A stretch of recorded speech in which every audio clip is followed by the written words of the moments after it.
5 साल पहले लाहौर के एक अस्पताल में मेरे भाई का इलाज चल रहा था। वहाँ एक लड़की से मेरी दोस्ती हो गई। वो लड़की अस्पताल में अपने बाप का इलाज करवाने अस्पताल में आई हुई थी। उस लड़की के बाप की अयादत के लिए उसका एक कज़न आया, जिससे मेरी भी मुलाकात हुई।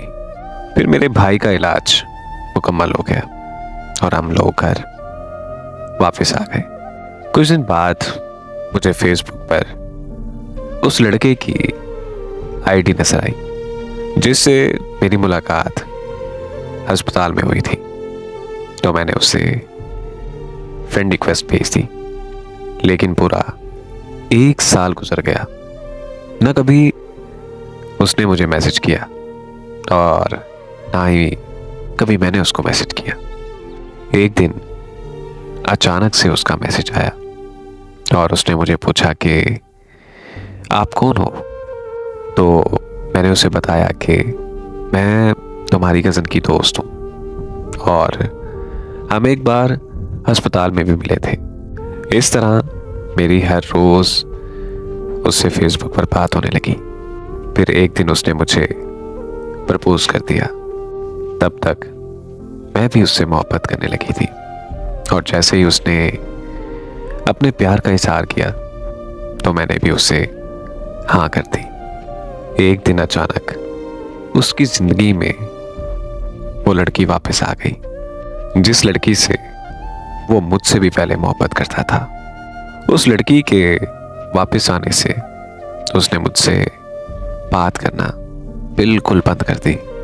मैं कई दिन तक रोती रही, दुआएं करती रही कि वो बस कैसे भी करके मेरी जिंदगी में वापस आ जाए। अल्लाह ने मेरी दुआ कबूल कर ली और वो मेरी जिंदगी में वापस लौट आया, क्योंकि उस पहले वाली लड़की की शादी हो चुकी थी। उसके मेरी जिंदगी में वापस आने से मैं बहुत ज़्यादा खुश थी।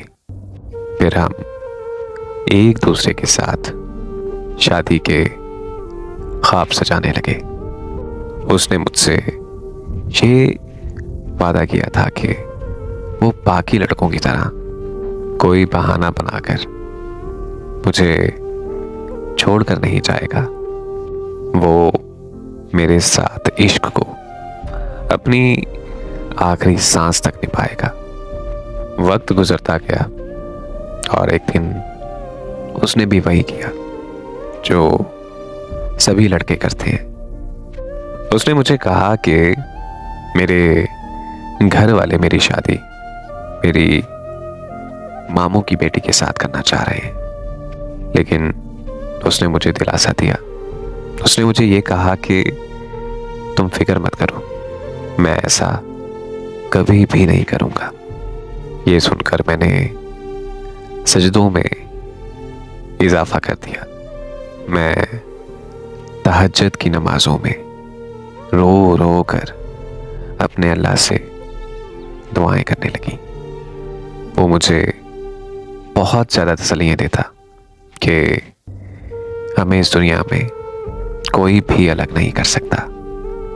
फिर एक दिन मेरे घर वालों ने मुझसे कहा कि हम लोग अब तुम्हारी शादी करना चाहते हैं। अगर तुम्हें कोई पसंद हो तो हमें बता सकती हो, ताकि हम बगैर किसी इंतज़ार किए तुम्हारी उससे शादी कर दें। मैं अपनी फैमिली की ये बात सुनकर बहुत ज़्यादा खुश हुई और मैंने उसे फ़ौरन कॉल करके बताया कि, लेकिन उसने मुझे आगे से ये जवाब दिया कि हमारी इस जहान में शादी करना बहुत नामुमकिन सी बात है। जब मैंने उससे इनकार की वजह पूछी तो वो मेरे सामने तरह तरह के बहाने बनाने लगा। मैं उसके आगे बहुत ज़्यादा रोई, उसके आगे गिड़गिड़ाई मैंने उसकी बहुत मिन्नतें की। मैंने उससे उसके वो वादे याद दिलाए जो उसने मेरे साथ किए थे। मैंने उसे कहा कि तुमने तो मुझे ये कहा था कि तुम बाकी लड़कों की तरह कभी भी नहीं बदलोगे, तुम बाकी लड़कों की तरह कभी भी ये बहाना नहीं बनाओगे कि मेरी ये मजबूरी है और मैं तुमसे शादी नहीं कर सकता। मेरी ये बात सुनते ही वो मुझ पर बहुत ज्यादा गुस्सा होने लगा और उसने मुझे तल्ख अल्फाजों में कहा कि मैं तुमसे कोई प्यार व्यार नहीं करता और बराए मेहरबानी तुम मेरी जिंदगी से दफा हो जाओ। और मेरी एक बात याद रखना, मुझे तुम्हारा दोबारा कभी भी कॉल या मैसेज ना आए। मैंने उसकी एक बार फिर से बहुत मिन्नतें की, उसके तरले किए कि वो मुझसे शादी करने से इनकार मत करे, वो मुझसे शादी कर ले। लेकिन उसने मुझे साफ साफ इनकार कर दिया और फिर ये सब कहने के बाद उसने मुझे हमेशा के लिए ब्लॉक कर दिया। मुझे इतना ज़्यादा दुख हुआ और मैं इतना डिप्रेशन में चली गई कि मैंने अपने हाथ की नस काट ली। मैं बच तो गई, लेकिन अब मैं एक ज़हनी मरीज़ा बन चुकी हूँ। मुझे मर्द ज़ात से पहले ही बहुत नफरत थी, क्योंकि जब मेरे बाप ने मेरी माँ से बेवफाई की और मेरी बहन के शौहर ने मेरी बहन को छोड़ दिया, लेकिन अब मज़ीद हो गई है।